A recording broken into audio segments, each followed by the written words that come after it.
अगदी साध्या सोप्या पद्धतीने वर्षभर टिकणारी फणस पोळी आपण करूया. हां, आता मला गावावरून फणस आला आहे, गरे काढले त्यातले. हे बघा. हां, हे बघा, ही बी काढून घेतली. हां, आता सगळे गऱ्यातल्या बी काढून घेतले आणि गऱ्यांची पेस्ट करून घ्यायची बघा मिक्सरला. आणि ताटाला तूप नाही तर तेल लावायचं आणि त्याच्यात हे पेस्ट ओतायची. चमच्याने अशी सारखी पसरून घ्यायची. जाड पण नाही आणि पातळ पण नाही, अशी पसरायची. हां, चमच्याने अशी सारखी पसरून घेते आणि माझ्याकडे ब्रश आवडे ब्रशने सारखी करते प्लेन. माझी अशी 2 ताटं भरलीत. आता मी 2 ते 3 दिवस उन्हात वाळवते. हे बघा 3 दिवस झाले उन्हात वाळली. सारखी सुरीने सगळ्या बाजूनी सोडून घेते आणि बघा, अरे वा, आपली पोळी छानच झाली. फणस पोळी हे बघा छान झाली ना.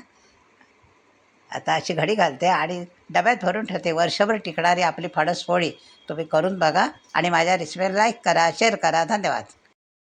अगदी साध्या सोप्या